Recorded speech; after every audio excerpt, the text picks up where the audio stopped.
అందరికీ నమస్కారం. Welcome back to Vamsi Bhavani. So ఇవాళ మనం డిస్కస్ చేయబోతున్న టాపిక్ ఏంటి అంటే గవర్నమెంట్ ప్రతి ఇయర్ సెంట్రల్ గవర్నమెంట్ ప్రతి ఇయర్ ఈ స్టేటాకి ఇంత కోటా అని చెప్పి అంతమందికి స్కాలర్షిప్ అనేది ప్రొవైడ్ చేస్తుంది. సో ఇది మీలో ఎంతమంది తెలుసు? సో దాని మీద అవేర్నెస్ క్రియేట్ చేద్దామని చెప్పి నేను మీకు ప్రొవైడ్ చేస్తున్నాను. So let me tell you, fee reimbursement and scholarship అనేది ఒకటి కాదు. Fee reimbursement is completely different from scholarship. So fee reimbursement అనేది మీరు చూసి ఉంటారు. So fee reimbursement already talking about Telangana. So AP ఇంకా స్టార్ట్ అవుతుంది కాబట్టి talking about Telangana. So Telangana episode చూసుకుని ఉంటే మీరు, సో ఫీ రీఎంబర్స్మెంట్ వచ్చిన వాళ్ళకి వాళ్ళు ఏం చేశారు, ఫీ డిడక్ట్ అయిపోయే వాళ్ళు కట్టారనమాట. They have paid what is deducted. So ఏదైతే కట్ అయిందో, రెడ్యూస్ చేసిన అమౌంట్ ఏదైతే ఉందో, ఒకవేళ మీకు 35,000 ఫీ రియంబర్స్మెంట్ వస్తే మీ ఒరిజినల్ ఫీజ్ మైనస్ 35,000 చేసి ఏదైతే ఫీజు మిగులుతుందో అది మీరు కట్టారు. ఓకే, దట్ మీన్స్ ఫీ కట్టకముందే మీకు రిఫండ్ ఆర్ మీకు ఆ ఫీ అనేది డిడక్ట్ అయిపోయింది. కానీ స్కాలర్షిప్లో ఏమవుతుందంటే మీరు మొత్తం ఫీ అనేది కట్టేశాక మీరు అప్లై చేసుకుంటారు. సో ఎలిజిబిలిటీ కండిషన్స్ బట్టి, మీ ఫ్యామిలీ ఇన్కమ్ బట్టి, ఫైనాన్షియల్ స్టేటస్ బట్టి, మెరిట్ స్టేటస్ బట్టి గవర్నమెంట్ అనేది ఒక లిస్ట్ ఫామ్ చేస్తుంది. Because they have some quota, ఇంతమందికే వాళ్ళు ప్రొవైడ్ చేయగలరు. ఫీ రియంబర్స్మెంట్ అలా కాదు. సో ఎలిజిబుల్ అయిన ప్రతి వారు కూడా ఫీ రియంబర్స్మెంట్కి అర్హులే, కానీ స్కాలర్షిప్ అలా కాదు. So they make a list అనమాట. ఆ లిస్ట్ ప్రకారం సో వాళ్ళ కోటా ఏదైతే ఉంటుందో ఆ కట్ ఆఫ్ వరకు వాళ్ళు స్కాలర్షిప్లు అనేవి ఇస్తారు. సో దీని గురించి మనం డిస్కస్ చేసుకుందాం. So let's get started.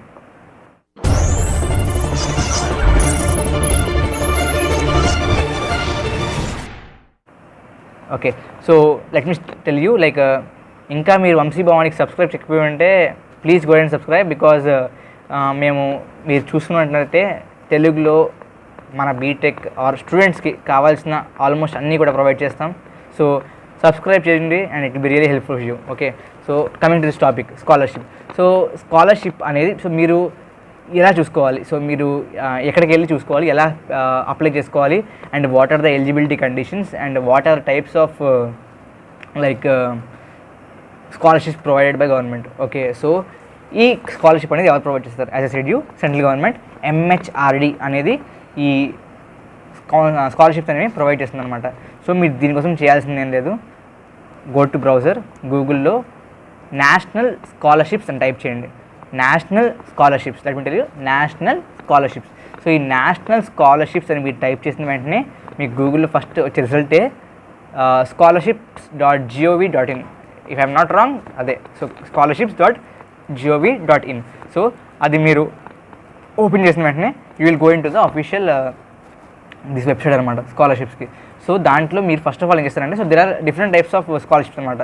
So for example there is pre matric scholarship, there is post-metric scholarship for minorities, post-metric scholarship for merit seats, purely merit, pre-metric for what we say minorities, and scholarship for technical education. So there are various types of scholarship అనేవి ఉంటాయి. So దేంట్లో మీరు తీసుకోవాలి అంటే మీరు చేయాల్సింది ఏం లేదు. సో మీరు ప్రతి స్కాలర్షిప్ యొక్క ఎలిజిబిలిటీ కండిషన్స్ చూడండి. సో ఏ స్కాలర్షిప్కి మీరు ఎలిజిబుల్ అనుకుంటే సో ఆ స్కాలర్షిప్కి మీరు అప్లై చేసుకోండి. సో దీంట్లో వచ్చిన పెద్ద వాట్ వి సే ఇష్యూ ఏంటి అంటే, సో దిస్ విల్ బి అంటే మీ ఫర్ ఎగ్జాంపుల్ ఈవెన్ ఒకవేళ మీకు for example taking out Telangana board అనుకుందాం. సో మీకు IPEలో for example you got state first అనుకుంటే, అయినా కూడా ఒకవేళ మీ family income or your father income అనేది 6 lakhs అబవ్ ఉంటే మీకు స్కాలర్షిప్ అనేది రాదు. So it is purely, so వాళ్ళు ఈ స్కాలర్షిప్ పెట్టింది ఎందుకు అంటే పూర్ పీపుల్కి ఫైనాన్షియల్ అసిస్టెన్స్ ఇద్దామని. ఓకే, సో అందుకని చెప్పి దీంట్లో చాలా స్ట్రిక్ట్గా మీ పేరెంట్ ఆర్ ఫ్యామిలీ ఇన్కమ్ అనేది కన్సిడర్ చేస్తారు. ఓకే, అండ్ సెకండ్ థింగ్, ఒకవేళ మీ ఫ్యామిలీలో ఆల్రెడీ స్కాలర్షిప్ ఎవరైనా ఈ గవర్నమెంట్ స్కాలర్షిప్, నేషనల్ స్కాలర్షిప్ పొందుతుంటే కనుక మీకు ఈ స్కాలర్షిప్ ఇవ్వబడదు. Okay, and there are conditions. కొన్ని స్కాలర్షిప్స్కి ఫ్యామిలీ నుంచి 2 పొందొచ్చు, కొన్నిటికి ఒకళ్ళు మాత్రమే. సో అది కూడా మీరు ఎలిజిబిలిటీ కండిషన్ వెళ్ళి చెక్ చేసుకోవచ్చు. సో ఒకవేళ మీరు బీటెక్ స్టూడెంట్స్ అయితే ఈ వీడియో చూస్తున్న వాళ్ళు, సో మనకి మ్యాక్సిమం చాలామందికి ఎలిజిబుల్ అయ్యే స్కాలర్షిప్ ఏంటి అంటే పోస్ట్ మెట్రిక్ స్కాలర్షిప్ అనమాట. సో మీరు పోస్ట్ మెట్రిక్ స్కాలర్షిప్ డీటెయిల్స్ అని కూడా సెర్చ్ చేయొచ్చు గూగుల్లో, అండ్ ఎలిజిబిలిటీ కండిషన్ చూడొచ్చు. లైక్ దాని ఆల్రెడీ స్టార్ట్ అయిపోయింది అప్లయింగ్ అయితే. లాస్ట్ డేట్ వచ్చేసి ఎప్పుడంటే అక్టోబర్లో ఉంటుంది. సో అక్టోబర్లో ఎప్పుడు అని చెప్పి ఇంకా డేట్ అయితే క్లారిఫై అవ్వలేదు. I think it will be somewhere around October 10-20 ఆ రేంజ్లో ఉంటుంది ఈ డెడ్లైన్ అనేది. సో ఐఎమ్ నాట్ షూర్, నేను ఎప్పుడైతే చూసాను అప్పుడు ఇంకా డెడ్లైన్ అయితే రాలేదు, ఇప్పుడు మేబీ డెడ్లైన్ అయితే వచ్చి ఉండొచ్చు. సో మీరు కూడా చెక్ చేసుకోండి, ఓకే. అండ్ మీరు చేయవలసింది ఏంటి అంటే ఫస్ట్ ఆఫ్ ఆల్ మీరు వెళ్ళాక మీకు ఒకవేళ లైక్ ఈ స్కాలర్షిప్ ఎలా ఉంటుందంటే, సో ఒకవేళ మీకు ఈ ఇయర్ వస్తే కనుక స్కాలర్షిప్, నెక్స్ట్ ఇయర్ కూడా ఒకవేళ మీరు ఆ పాయింట్స్ ఇంటికి ఎలిజిబుల్ అయితే, సో మీకు నెక్స్ట్ ఇయర్ కూడా స్కాలర్షిప్ వస్తుంది, ఆ నెక్స్ట్ ఇయర్ కూడా వస్తుంది. సో మీకు ఈ 4 years బీటెక్ 4 years కూడా మీకు స్కాలర్షిప్ అనేది ఇవ్వబడుతుంది. స్కాలర్షిప్ ఎంత అంటే, సో పోస్ట్ మెట్రిక్ అయితే as per I know it is 10,000 అనుకుంటా, 10,000 per annum, అండ్ 4th yearకి 20,000 అనుకుంటా. సో టోటల్ 4 yearsకి కలిపి 30 + 20 50,000 అనమాట. So this is the scholarship. And maybe it varies from scholarship to scholarship. I'm talking about post matric అనమాట, okay. So post matric అంటే metric అంటే they mean like 12th. So post matric, pre matric. So మనం post కాబట్టి మనం post మెట్రిక్లో apply చేసుకోవాలి. So okay, this is about different type scholarship. So మనం ఎలా apply చేసుకోవాలి, సో అప్లై చేసుకునే ప్రొసీజర్ ఏంటి, సో దట్స్ వెరీ ఇంపార్టెంట్ కదా. సో అప్లై చేసుకునే ప్రొసీజర్ ఏంటి అంటే, సో మీరు అఫీషియల్ వెబ్సైట్కి వెళ్ళాక సో అక్కడ there will be 2 options, login ఉంటుంది, న్యూ యూజర్ అని ఉంటుంది, ఆర్ రిజిస్టర్ అని ఉంటుంది, something of that sort. So new యూజర్లోకి రండి, because you are new user. ఒకవేళ మీరు సెకండ్ ఇయర్ బీటెక్ చదువుతున్నారు అనుకుంటే అండ్ మీకు ఆల్రెడీ ఫస్ట్ ఇయర్లో వచ్చింది అనుకుంటే, so then you can go freshly. ఒకవేళ మీరు సెకండ్ ఇయర్ అయ్యుండి కూడా ఫస్ట్ ఇయర్లో మీకు రాకపోతే కనుక మీరు మళ్ళీ ఫ్రెష్గానే వెళ్ళాలి, ఓకే. ఆల్రెడీ లాస్ట్ ఇయర్ తీసుకుంటేనే you can continue with that login, okay. And మీకు ఈ లాగిన్ చేసినప్పుడు మిమ్మల్ని ఏమేమి అడుగుతారు అంటే, ఫస్ట్ టైం రిజిస్ట్రేషన్కి మీరు రిజిస్ట్రేషన్ చేసినప్పుడు మిమ్మల్ని అడిగే డీటెయిల్స్ ఏంటి అంటే, ఆబ్వియస్లీ మీ పేరు, ఓకే, యువర్ ఫాదర్స్ నేమ్, తర్వాత మీ కేటగిరీ అడుగుతారు, మీ పేరెంట్ ఇన్కమ్ అడుగుతారు, అండ్ మీ పేరెంట్ కానీ పేరెంట్దే, and it's also okay if you are account also. So account number అనేది ఇవ్వాల్సి ఉంటుంది, బ్యాంక్ అకౌంట్ నెంబర్. ఆ బ్యాంక్ అకౌంట్ నెంబర్ దేనికి అంటే, సో ఒకవేళ ఫర్దర్గా మీరు క్వాలిఫై అవుతే ఆర్ మీరు సెలెక్ట్ అవుతే కనుక డైరెక్ట్గా ఆ అకౌంట్కి మనీ అనేది ట్రాన్స్ఫర్ అవుతుంది. సో అందుకని అకౌంట్ నెంబర్ అడుగుతారు. ఆ అకౌంట్ ఏ బ్యాంక్లో ఉందో దాని యొక్క IFSC code. So IFSC code అనేది మీకు అందరికి తెలిసే ఉంటుంది. సో ఆ ఐఎఫ్ఎస్సి కోడ్ అని చెప్పి అడుగుతారు. మీకు ఐఎఫ్ఎస్సి కోడ్ తెలియకపోతే you can simply do 2 things అనమాట. ఫస్ట్ థింగ్ ఏంటి, చాలా ఈజీ ఏంటి అంటే, ఆ ఏ బ్రాంచ్ అయితే మీ అకౌంట్ ఉందో ఆ బ్రాంచ్ పేరు టైప్ చేసి గూగుల్లో స్పేస్ ఐఎఫ్ఎస్సి కోడ్ అని కొట్టండి. There are many websites on web which will provide you the IFSC code. And second thing ఏంటి అంటే, మీరు డైరెక్ట్గా ఫోన్ చేయొచ్చు, ఆ బ్రాంచ్కి ఫోన్ చేసి ఐఎఫ్ఎస్సి కోడ్ అడిగితే they will immediately reply, because that's common things. ప్రతి బ్రాంచ్కి ఒక ఐఎఫ్ఎస్సి కోడ్ అనేది ఉంటుంది. ఆ కోడ్ గురించి అడిగి, so you have to fill that thing, okay. ఇవన్నీ అయిపోయాక next they will ask you to verify your documents. తర్వాత ఏమడుగుతారంటే verify your documents. So first దాంట్లో డాక్యుమెంట్ ఏముంటుంది అంటే సో ఒకవేళ మీరు బీటెక్ సెకండ్ ఇయర్ అయితే బీటెక్ ఫస్ట్ ఇయర్ యొక్క మార్క్ షీట్, 12th క్లాస్ ఇప్పుడే పాస్ అవుట్ అయ్యి బీటెక్లో జాయిన్ అవుతే మీ 12th మార్క్ షీట్ అనేవి స్కాన్ చేసి అప్లోడ్ చేయమంటారు. That's the first thing. Second thing, ఒకవేళ again there is reservation for the scholarship also. So reservation రావాలంటే ఏంటి, సో మీకు ఆ కేటగిరీ సర్టిఫికేట్ అని ఉండాలి. సో ఆ కేటగిరీ ఒకవేళ మీరు ఒక కేటగిరీకి వర్తిస్తే అండ్ మీకు రిజర్వేషన్ వర్తిస్తే దెన్ మీరు ఆ కేటగిరీ సర్టిఫికేట్ కూడా స్కాన్ చేసి అప్లోడ్ చేయాల్సి ఉంటుంది, ఓకే.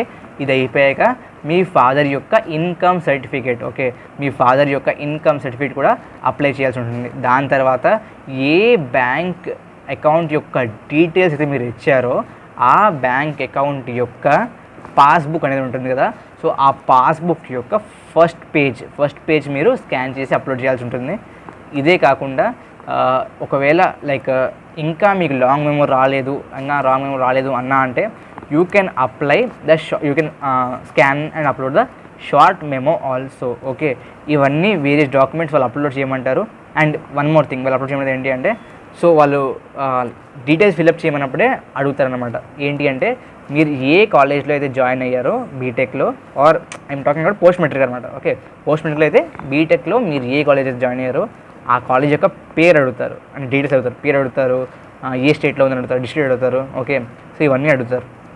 అడిగాక మిమ్మల్ని ఆ ఇయర్లో మీ కాలేజ్లో మీరు ఎంత ఫీ అనేది పే చేశారు, ఓకే, ఎంత ఫీ అనేది పే చేశారు. సో ఈ డీటెయిల్ కూడా వాళ్ళు మిమ్మల్ని అడగడం జరుగుతుంది. సో ఈ ఫీ డీటెయిల్ కూడా, సో దానికో వాళ్ళకి ప్రూఫ్ కావాలి కదా, దానికోసం మీ ఆ ఇయర్ యొక్క so if you're applying for this year, so ఈ ఇయర్ యొక్క ఫీ రిసిప్ట్, ఆ కాలేజ్ యొక్క ఫీ రిసిప్ట్ అనేది స్కాన్ చేసి అప్లోడ్ చేయాల్సి ఉంటుంది. సో ఇవన్నీ అప్లోడ్ చేసాక డైరెక్ట్గా మీ ప్రాసెస్ అయిపోయినట్టు కాదు. సో అప్పుడు ఏమవుతుందంటే అక్కడతో మీ పని అనేది అయ్యింది, okay, like you have started the process. తర్వాత ఏమవుతుందంటే సో మీ డీటెయిల్స్ అన్నీ కూడా అలాంగ్ విత్ మీరు ప్రొవైడ్ చేసిన ఇన్ఫర్మేషన్ మొత్తం కూడా మీ కాలేజ్కి వెళ్తుంది. సో ఓకే, మీ కాలేజ్కి గవర్నమెంట్ అనేది పంపిస్తుంది.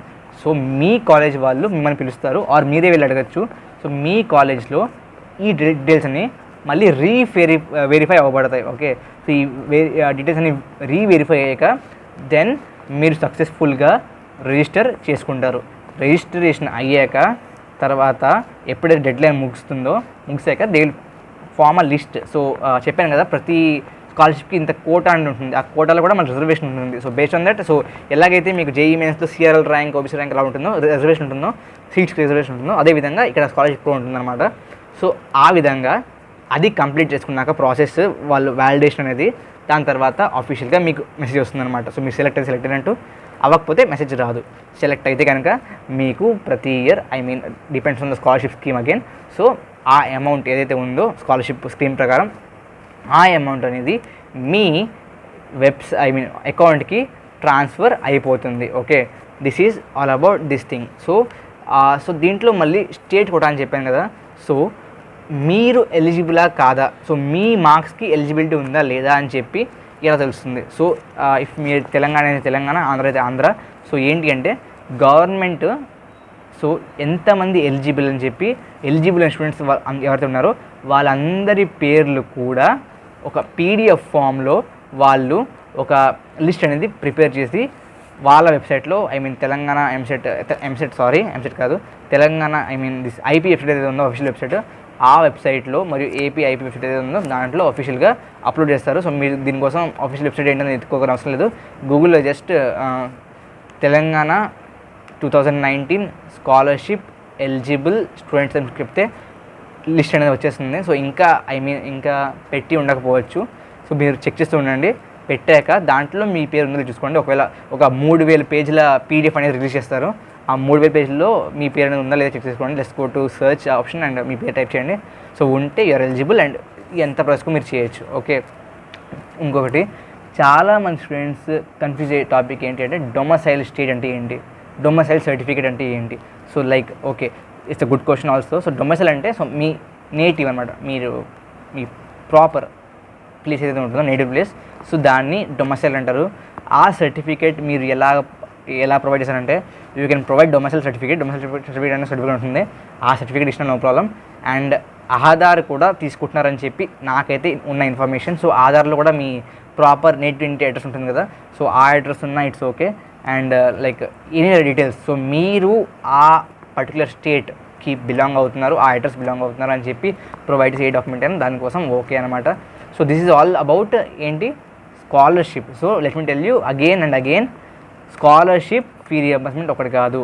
ఫీ రియంబర్స్మెంట్ అనేది మన గవర్నమెంట్స్ ప్రొవైడ్ చేస్తాయి. స్కాలర్షిప్ ఏదైతే ఇప్పుడు నేను మాట్లాడానో అది సెంట్రల్ గవర్నమెంట్ ఎంహెచ్ఆర్డి అనేది ప్రతి ఇయర్ కూడాను ప్రొవైడ్ చేస్తుంది. దానికి ఒక fix number of scholarship eligible candidates ఉంటారు. సో ఆ ఫిక్స్ నెంబర్ మంత్కే వస్తుంది. ఒకవేళ మీరు అందరూ ఒకవేళ 1,00,000 మంది ఎలిజిబుల్ అనుకుందాం, అందరూ వాళ్ళు ఏదైతే ఇచ్చారో ఎలిజిబిలిటీ కండిషన్స్ 1,00,000 మంది సాటిస్ఫై చేశారు అనుకుందాం. సో ఒకవేళ వాళ్ళకి 25,000 కోటా ఉంది, 25,000 స్కాలర్షిప్స్ మాత్రమే ప్రొవైడ్ చేస్తారనుకుంటే టాప్ 25,000 ఎవరైతే ఉంటారో వాళ్ళకి మాత్రమే ప్రొవైడ్ చేయబడుతుంది, ఓకే.